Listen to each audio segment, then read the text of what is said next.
Kamusta na mga katrivia? Welcome sa aking YouTube channel. Ito na po ngayon ang ating kalamansi. Yan, update natin ang ating mga bulaklak. Yan. Continuous pa rin po yung ating pag-i-spray sa mga bulaklak po natin. Ayan, yung iba po ay buko na. Yan. Kaya kasalukuyan pa rin lumalabas. Yan.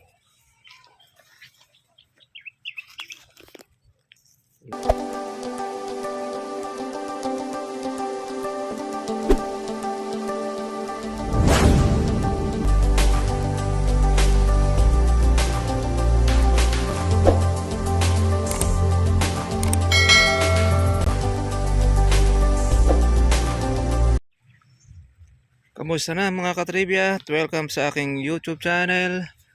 Ito na po ngayon ang ating kalamansi. Yan, update natin ang ating mga bulaklak. Yan. Continuous pa rin po yung ating pag-i-spray sa mga bulaklak po natin. Ayan, yung iba po ay buko na. Ayan. Kaya kasalukuyan pa rin lumalabas. Ayan. Kailangan lang natin ng follow up ulit ng ating spray. Dahil hindi pa natin masasabing insect spray itong ating kalamansi. Dahil sa kasalukuyan ay marami pa rin pong mga insekto na pagka hindi po natin maaagapan, halos wala pong ititira sa bunga ng ating kalamansi. Kaya tayo, ayan, yung mga maliliit na mga bulaklak, although kailangan na rin po natin ang ating pagpapatubig uli para sa ating kalamansi. Ay, magandang hapon po sa lahat po ng ating mga katrivia. Kumusta na po kayong lahat? Ayan na, wala, tuloy-tuloy pa rin po ang pagtaas po ng presyo ng ating po mga diesel, kurudo at gasolina, kung saan po ay malaking pahirap po sa ating mga kababayan. Lalo na sa panahon po ngayon ay alagaan pa rin po ng bunga ng ating mga kalamansi. Kaya ito yung ating mga alaga na kung hindi po natin ito patutubigan ay mga sisira po ang mga bunga, mga lalaglag, patiging man po ang ating mga bulaklak. Kaya tayo ay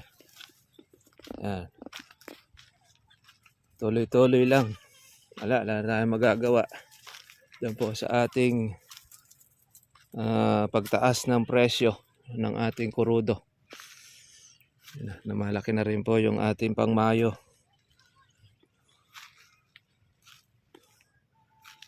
Nakakita tayo ulit pong mga bulaklak ko.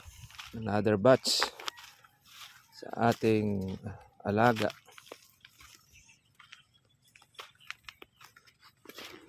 Yan, binabati rin po natin mga katrivia po yung kasabayan ko ng April 3. Sila po ay makatanggap po ng banal na bautismo 1996, kaya 30 years na kami sa MCGI. Kaya shoutout po namin ang aking magulang, si tatay, si nanay, yung aking kapatid, sister Neneng. Ayan, ako tsaka yung kapatid ko na namayapa na naanib noong 1996, April 3. Kaya 30 years na po tayo mga kaibigan po sa ating MCGI. Kaya mapapansin po ninyo, kamisan tayo pagka po nagbablog, naka-t-shirt po tayo ng MCGI. Pinagmamalaki naman po namin na kami ay kasama po na Member Church of God International. Yun naman po ang sa amin. Kaya continuous ang ating pong pagserbisyo sa ating pong mga kababayan. kung saan mga ka-farmers ay tuloy-tuloy lang ang paglilingkod sa ating kapwa at pati na rin po sa Diyos na may likha sa atin. Ang dami pong mga bulaklak, mga maliliit. Ayan o. Sumusulpot sa mga kilikili. Kaya another batch na naman po ulit tayo ng ating pag-i-spray. Sa bagay mga katribya, hanggang April lang naman po tayo mag-i-spray ng ating kalamansi. Pagsapit na po ng Mayo, hindi na po tayo mag-spray dahil sobrang init na. At bunga na po pagka nakatikim po ng ulan. Ang Mayo mga katribya, yun na po yung panahon na pabagsakan po ang presyo, August at September. Kaya hindi na po natin aalagaan yon, yung bulaklak. Pero yung bulaklak po ngayon ng April, yan, may presyo pa yan. Ang ani naman yan, July. Yung kung bulaklak po natin ng April. Pero yung ibang mga buko na tagtag na, mga buwan na po ng June. April, May, June, July. Pero July na rin. Aabutin na rin po siya lahat ng July. Kaya tuloy-tuloy lang po ang ating pag-aalaga hanggang meron pa tayong magagamit na kurudo sa ating kalamansi. Continuous lang tayo sa pagpapatubig. Pero pagka wala na po yung ating kurudo na, ayun, doon na po mga katribya po ang kalbaryo sa atin. Although napipilitan na rin tayong bumili ng mahal na kurudo. No choice tayo kundi po magpatubig. Ngayon, pagka po ngayon pong ating dinamo, nagagamit pa rin natin yung kalananay. At tumaas naman po ngayon ay ang kuryente. Lahat yan talaga tataas. Apektado po ang lahat. Pati ang ating mga kinakain. Apektado rin tayo. Pagtaas po ng mga bilihin. At sigurado po mga ka-farmers, pati po yung pagtaas po ng krimen, asahan na po natin yan. Yung pagnanakaw, marami po ngayon mga katibya po ang magiging kawatan dahil sa gutom. Bagay, kahit iba, hindi naman sa gutom ang nagiging dahilan. May pagnanakaw na nangyayari sa gobyerno, marami pong pagnanakaw. Kaya hindi na po bago sa atin. Kaya tayo, ito, ang ating kalamansi, monitoring. Ayan, patubig na tayo muli. Tapos ay spray. Siguro baka bukas ay makapag-spray tayo. Para po rito sa ating bulaklak. Twice a week pa rin po mga ka-farmers po ang ating spray. Dahil sa mga bulaklak natin na mga bagong sulpot na bulaklak.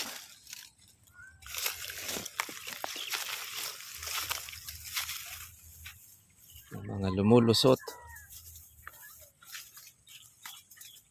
Ayan.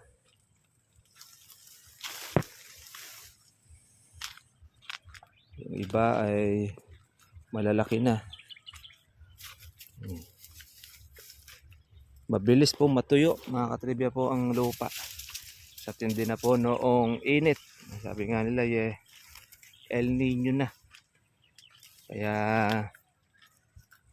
naobligata tayong magtubig talaga. Dahil sayang naman po yung ating magiging puhunan sa ating alaga.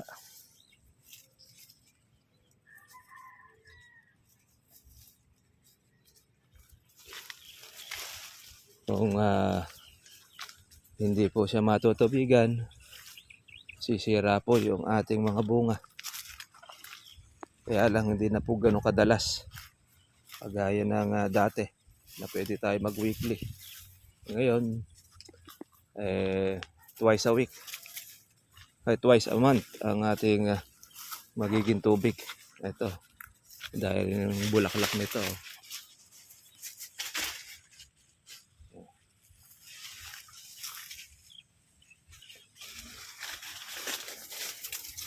Rain. Kaya ang ating alaga, harap tayo sa matinding krisis, mga katribya. Update lang po natin ang ating kalamansi ay nasa 2223 ang kuhanan po rito sa amin.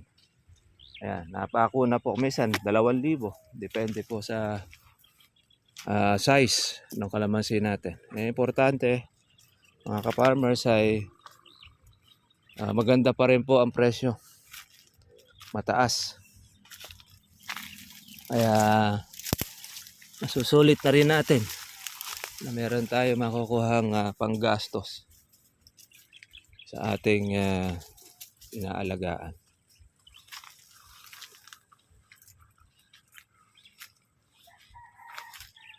Kaya kailangan lang talaga continuous lang. Continuous ang ating pag-aalaga. Yan, nasayang itong mga bulaklak na ito. Kapag po hindi natin ito i-sprayan masisira siya noong harabas. Yung uod. Nagmura ang ating kalamansi. Yung mga dahon. Pero iba po ay merong mga sunong ng mga bulaklak.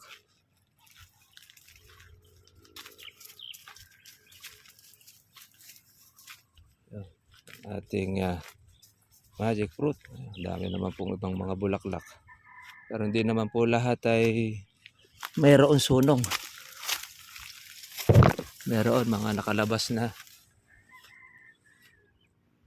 Iba naman ay lulusot pa lang. Iba naman tagtag. Tagtag ng mga bulaklak.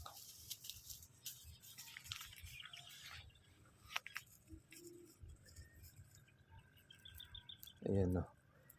Tagtag na ibang mga bulaklak natin.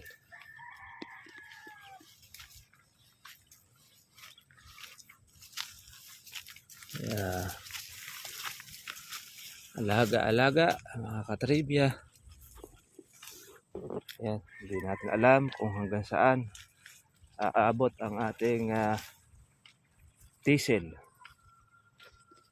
Isipin ninyo, ito sa amin nasa 130 na ang diesel.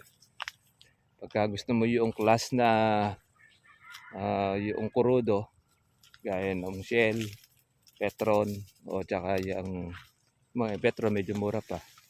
Caltex, maabot po ng mahigit 140 na. Kaya matindi pong pahirap sa ating po mga kababayan ang ating nararanasang krisis, mga katribya.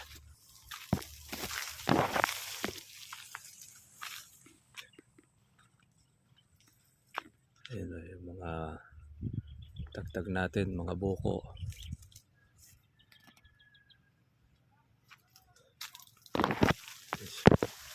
Yung ating alaga. Ay bagong mga bulaklak. Kaya kung magkano po ang magiging presyo niyan, magkano aabutin, pagpasalamat natin dahil at least meron tayong maaani, meron tayong maaasahan. Kumpara natin sa talagang wala pong inaani dahil ganyan ang sitwasyon natin, mga kababayan.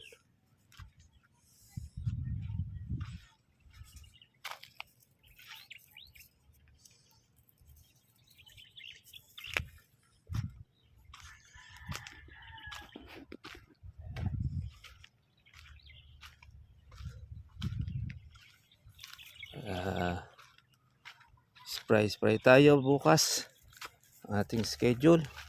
Dahil may insekto na naman. Sayang yung ating mga bulaklak na ito.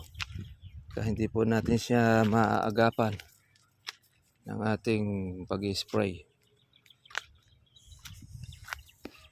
Paano mga katribya at yan po, kita-kita po tayo bukas. Next video na naman po tayo. At ito'y nasyal lang po natin ang ating pong kalamansi para pumakita natin po yung resulta. Saka update din po ng ating presyo sa ating kalamansi natin ngayon sa ating harvest. Ngayon, meron pa naman po tayong kung saan ay pulutin na panggastos-gastos. Kaya hindi naman tayo makatipid masisiro. Meron pa rin tayo pang maintenance para dito sa mga bulaklak. Yan. Kaya yung mga susunod naman po natin na ane, yan. Yun naman po mga katribya po yung magiging neto natin. Paano po mga katribya, mga ka-farmers, God bless po sa inyo lahat. Kita-tala po tayo po bukas para susunod po natin lahat. Bye-bye.